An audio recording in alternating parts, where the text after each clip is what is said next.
Oh, Akbar.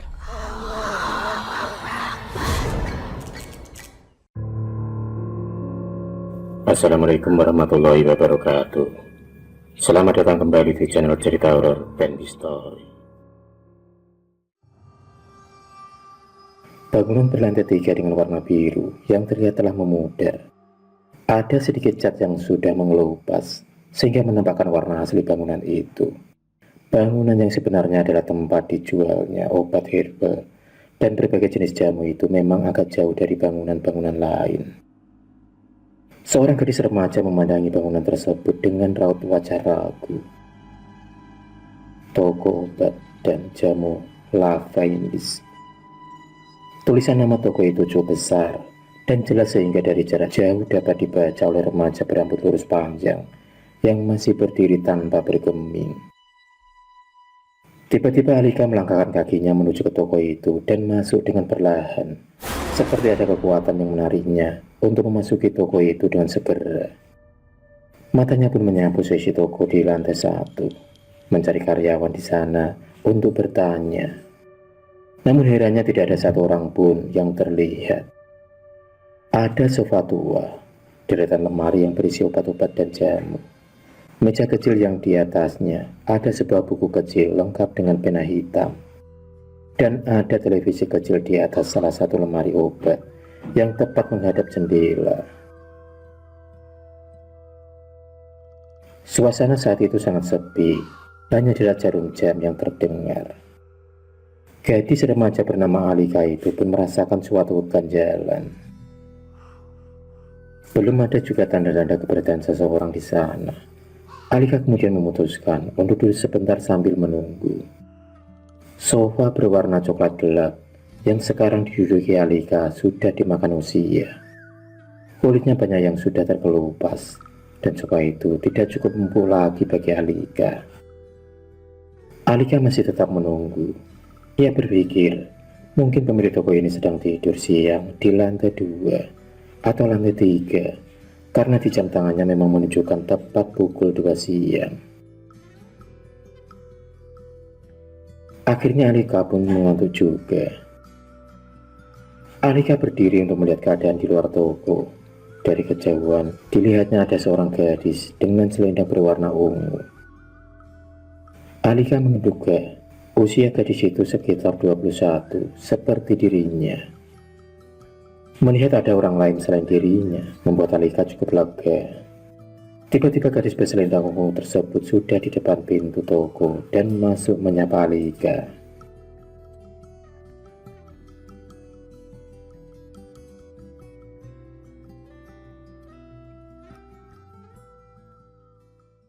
Gadis itu pun bertanya kepada Alika dengan serius, dengan wajah dingin dan pucat. Gadis itu menanyakan, apakah di sini menjual telapak tangan? Alika pun bingung mendapat pertanyaan dari sosok gadis tersebut. Alika kemudian menjawab, pemilik tokonya entah ada di mana. Jawab Alika yang tiba-tiba merasakan tubuhnya merinding dan keheranan dengan gadis yang sangat misterius di depannya itu. Gadis itu pun mengatakan, bukan sarung tangan, tapi telapak tangan untuk tangannya. Kata gadis misterius itu sambil mengangkat tangan kanannya dan ditunjukkannya tepat di depan wajah Alika yang langsung pucat pasi memandangi tangan tanpa telapak tangan dan jari-jari. Tangan itu berlumuran darah dan menetes jatuh ke lantai.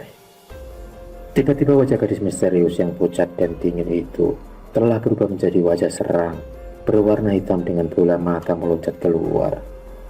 Rambutnya sudah sangat berantakan dan pakaian putihnya berlumuran darah. Tangan kirinya dengan jari-jari berkuku tajam berusaha meraih wajah Alika dan berusaha menjagarnya.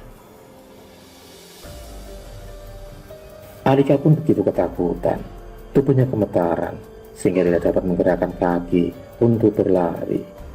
Dengan jelas, Alika melihat wajah gadis itu yang sekarang berubah menjadi hantu menakutkan yang begitu dipenuhi dengan dendam. Seolah-olah hantu itu ingin membalaskan dendamnya kepada Alika. Alika tidak dapat melakukan perlawanan apa-apa. Matanya hanya terpejam, membaca surat-surat pendek yang dia hafal dan memasrahkan semua kepada Allah, apa yang akan terjadi padanya. Beberapa detik pun berlalu, namun Alika tidak merasakan wajahnya dicakar atau dilukai hantu itu. Perlahan, Alika kemudian membuka matanya. Hantu itu sudah tidak ada, hilang. Alika pun terduduk lemas di lantai. Merasakan kelelahan yang begitu besar, Alika memikirkan suara hantu tadi yang menyuruhnya keluar. Apa hantu itu tidak menyukai keberadaannya di sini? Pikir Alika. Dari lantai atas, terdengar ada langkah kaki seorang menuruni tangga. Alika pun terperanjat dan membayangkan jika itu adalah hantu tadi yang masih ingin membunuhnya. Langkah itu semakin jelas karena sudah berada di lantai kedua. Keringat dingin dengan derasnya kembali mengaliri dan membanjiri tubuh Alika yang lemas. Rasanya ia ingin menangis. Alika lega karena itu benar-benar orang.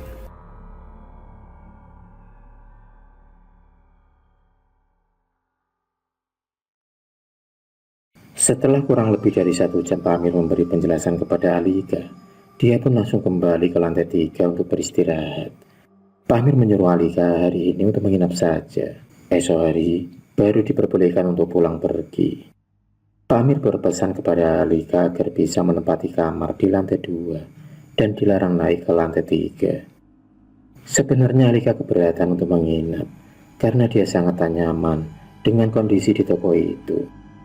Tapi mau gimana lagi, Alika tidak mau kehilangan kesempatannya untuk bekerja. Pukul 5:30 sore sudah membuat langit cukup gelap. Alika sedang duduk di dekat jendela kaca sambil memandangi langit di luar sana. Kamar itu cukup besar dan nyaman untuk Alika. Tempat tidurnya empuk dan ada kamar mandi dengan keramik berwarna hijau, warna kesukaannya. Alika belum memutuskan untuk tidur karena dirasanya tanggung. Karena setengah jam lagi azan maghrib akan berkumandang. Sehabis sholat maghrib, dia baru akan memejamkan matanya dan tidur di atas kasur empuk dengan spray yang juga berwarna hijau. Sehabis menunaikan kewajibannya sholat maghrib, Alika ingin membaca Al-Quran. Tapi ternyata Al-Quran Alika tidak ada di dalam tasnya. Mungkin tertinggal di rumah, karena memang dia tadi pergi dengan terburu-buru. Alika hanya berzikir dan berdoa meminta perlindungan kepada Allah agar tidak terjadi apa-apa dengan dirinya. Tepat pukul 12 malam, Alika pun terbangun. Dia mendengar suara berisik di lantai 3. Suara seperti tertahan minta tolong. Sama-sama Alika dapat mendengar suara jeritan menahan kesakitan itu. Dengan keheranan, Alika pun bangun dari tidurnya. Rasanya ia ingin ke lantai 3 untuk mengetahui ada apa sebenarnya. Belum habis kebingungan Alika, ada suara hentakan keras seperti suara kayu yang mengenai sesuatu. Jeritan meminta tolong semakin jelas. Alika tidak bisa hanya duduk dan mendengarkan. Dia ingin tahu apa yang terjadi di atas. Tak peduli larangan dari Pamir yang tidak memperbolehkan dirinya menuju ke lantai 3. Dia pun berpikir, pasti ada yang tidak beres dengan sesuatu di lantai 3. Dengan langkah pelan, Alika kemudian menaiki tangga tersebut. Tubuhnya sedikit gemetar karena takut. Tapi niatnya untuk menolong orang yang berulang kali menjerit tadi membuat Alika berani.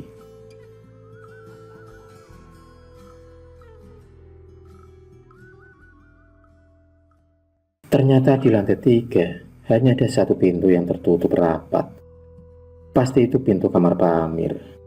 Alika kemudian mendekatkan telinganya pada pintu. Benar, suara meminta tolong itu berasal dari kamar tersebut. Dengan refleks, Alika pun kemudian mengetuk pintu dengan keras. Alika kemudian meminta tolong untuk dibukakan pintu. Tiba-tiba suara tersebut berhenti. Sekarang hanyalah sunyi yang menguasai suasana. Akhirnya pintu pun terbuka dan terlihatlah Pak Amir. Pemandangan di dalam kamar Pak Amir membuat jantung Alika seakan meloncat keluar. seorang wanita muda telah mati terkapar di atas kasur yang berspray putih. Namun warna putihnya sudah berubah menjadi merah karena darah yang mengalir dari tangan kanan wanita itu, yang tidak ada lagi telapak tangan dengan jarinya. Tepat di atas bantal, telapak tangan yang terpisah itu seolah dibungkus plastik bening yang kotor oleh darah yang masih keluar sedikit demi sedikit. Seketika Pak Amir menarik tangan kanan Alika dengan sangat kuat. Diambilnya pisau besar dan tajam yang masih berlumuran darah segar dari atas meja, kemudian mengarahkannya ke tangan Alika, berusaha memotong tangan Alika dengan kesetanan. Alika kemudian menendang tepat di bawah perut Pak Amir dan dia bisa terlepas dari cengkeraman tangan manusia tak berarti tersebut. Cepat-cepat Alika pun berlari menuruni tangga sampai ke lantai paling bawah. Pintu keluar terkunci. Alika pun ketakutan. Ia ingin segera keluar dari toko itu, tapi semua pintu terkunci. Jendela kaca sudah dipecahkan, namun terali besi menghalanginya untuk bisa keluar. Dia kemudian menjerit-jerit meminta pertolongan, berharap ada orang lewat dan mendengar ceritanya. Tapi keadaan di luar sangat gelap dan sunyi. Alika hanya bisa menangis membayangkan sebentar lagi Pak Amir akan memotong tangannya, yang pasti akan mengenai urat nadinya. Dan pada akhirnya nasibnya akan sama seperti wanita yang tadi dilihatnya, mati dengan tak layak. Terdengar langkah Pak Amir menuruni tangga sambil memanggil-manggil namanya. Kini Pak Amir berada di hadapannya dan siap-siap mengenakan pisau tajam ke arah tangan Alika. Alika berhasil mengelak. Hanya lengannya sedikit tergores dan mengeluarkan darah segar. Alika kemudian berlari menghindar ke arah belakang sambil menahan darah yang keluar dari lengannya dengan sapu tangan. Dia terus berdoa dan berdoa. Hanya Allah yang dapat menolongnya. Ia yakin itu. Jika memang harus mati, itu berarti sudah takdir baginya.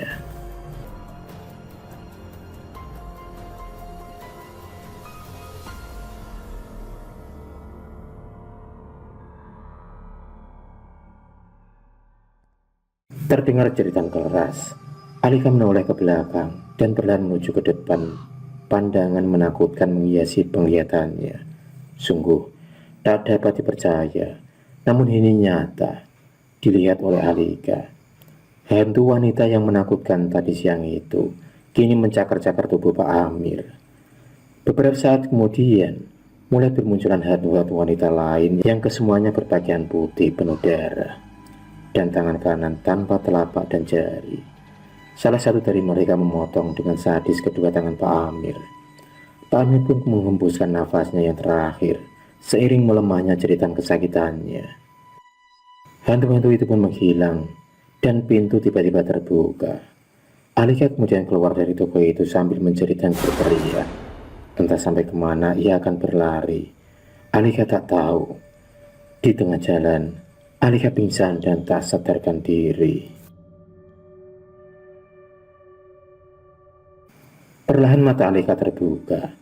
Dia berada di ruangan serba putih dan berbau obat-obatan. Seorang suster tersenyum kepadanya. Alika pun membalas senyum itu dan meringis ketika dirasakannya sakit di lengan tangan kanannya yang sekarang telah diperban. Papa dan Mama Alika yang juga berada di sana langsung memeluk anak mereka dengan tangis haru. Mereka sangat bersyukur karena Alika berhasil selamat dari pembunuhan sadis oleh Pak Amir yang dulunya adalah dokter di rumah sakit itu. Ketika Pak Amir bertemu dengan seseorang yang mengajarkannya ilmu hitam, Pak Amir berhenti menjadi dokter dan dia menghilang tanpa berita. Pak Amir membuka toko obat dan jamu yang tidak pernah mau melayani pembeli. Membangun toko itu hanyalah salah satu cara Pak Amir untuk mendapatkan tumbal tangan 10 orang wanita yang akan diambil sebatas pergelangan tangan saja, guna membuatnya awet muda dan kaya tanpa usaha. Dia sengaja memasang iklan di koran tentang lowongan pekerjaan khusus wanita muda, agar dengan mudah dia dapat menjebak para wanita itu. Ajaran sesat yang didapat Pak Amir dari seseorang yang sekarang entah ada di mana itu membuatnya kehilangan akal sehat dan berakhir tragis terhadap dirinya sendiri. Karena roh-roh 9 wanita yang berhasil dibunuhnya itu ternyata membalas dendam. Saat Alika pingsan di tengah jalan, dia ditemukan serombongan polisi karena lengan Alika terluka cukup dalam dan masih mengeluarkan darah. Para polisi itu pun mengikuti jejak darah yang tercacar di jalanan dan sampailah di toko obat dan jamu Lavendis.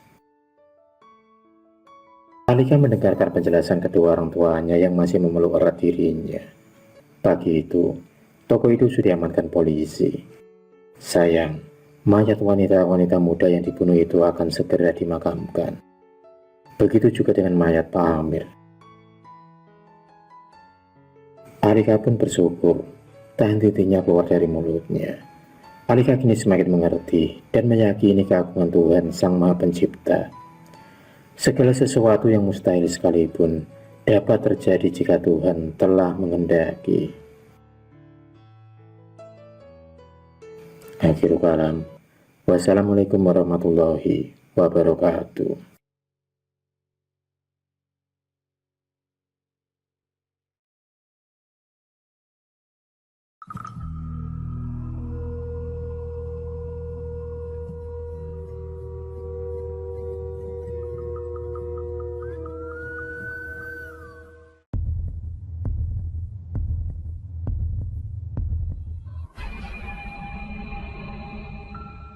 Terima kasih sudah menonton video cerita bergambar ini. Klik subscribe untuk terus mendapatkan video-video cerita bergambar selanjutnya. Semangat berkarya.